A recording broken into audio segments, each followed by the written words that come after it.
Bonjour à tous, une vidéo rapide pour démontrer l'interopérabilité d'un SonicOS 7 pour une connexion VPN SSL et d'un multifacteur TOTP avec une YubiKey.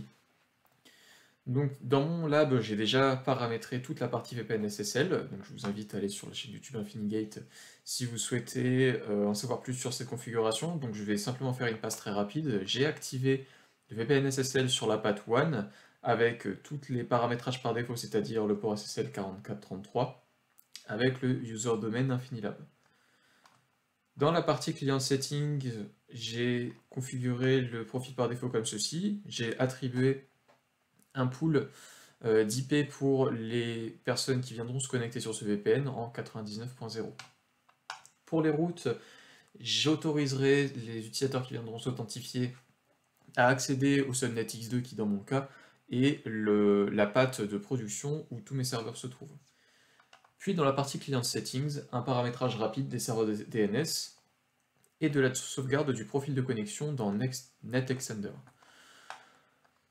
Une fois que l'on a fait ça, on peut directement se rendre dans la partie Device, User, Local Users and Group, puis Local Groups. La première chose que l'on va faire est de modifier le groupe par défaut SSL VPN Services, qui doit déjà être fait par défaut et qui est la configuration de base pour que le SSL VPN fonctionne, mais simplement venir ajouter dans sa partie membre le groupe LDAP, dans mon cas, qui servira et qui contient tous les utilisateurs qui devront se connecter en SSL VPN. Une fois que c'est fait, on va venir modifier le groupe en question. Et ici, dans la partie OneTime Password Method, on va venir activer le TOTP. Puis, on n'a plus qu'à sauvegarder. À partir de ce moment-là, c'était finalement la seule manipulation à faire, hormis toute la configuration VPN SSL en amont. On peut directement venir se connecter sur son portail. Donc ici, c'est mon adresse WAN avec le port que l'on a configuré.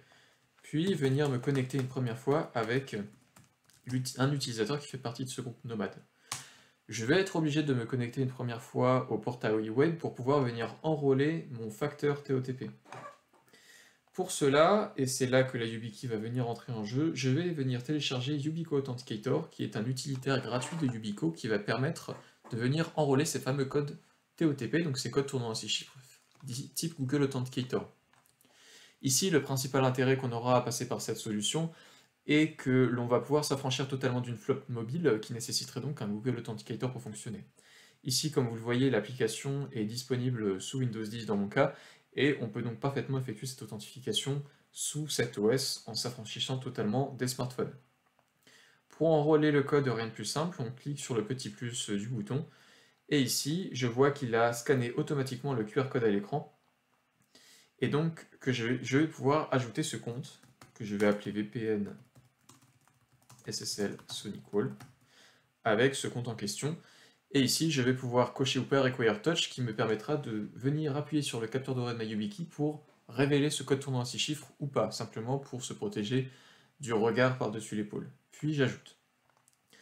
Ici, ce fameux code TOTP a été entré, donc j'ai les étoiles car j'ai bien spécifié que je voulais le Require Touch, et ma YubiKey était évidemment branchée pendant cette opération. Ici, si je souhaite le visualiser, je double-clique, puis j'appuie sur le capteur doré pour confirmer ma présence et révéler ce fameux code tournant. Ici, on peut voir le timer que l'on retrouverait sur un Google Authenticator. Je n'ai plus qu'à faire un double-clic pour copier le code en question, puis le coller pour vérifier que le TOTP s'est bien enrôlé. Ici, le code a été vérifié et l'enrôlement est désormais terminé. Je vais donc pouvoir venir me connecter depuis l'utilitaire NetExtender pour l'authentification VPN SSL avec les mêmes paramètres. Ici, en mot de passe, je vais donc rentrer le mot de passe de l'utilisateur et je vais avoir à présent un pop-up qui va me demander mon second facteur que je viens d'enrôler précédemment. Donc ici, on répète l'opération en copiant ce fameux code à 6 chiffres dans cette partie, puis je clique sur OK. À partir de ce moment-là, l'authentification VPN SSL s'est bien faite. Ici, la particularité, encore une fois, de Yubico Authenticator est que les secrets sont stockés sur la clé et non sur l'OS. C'est-à-dire qu'à partir du moment où je vais déconnecter ma clé comme ceci, tous les secrets ont disparu de l'utilitaire, puisque l'utilitaire ne stocke aucun secret et aucune trace n'a été laissée sur le système d'exploitation. Tous les secrets sont sur la clé et non sur un smartphone ni sur un OS.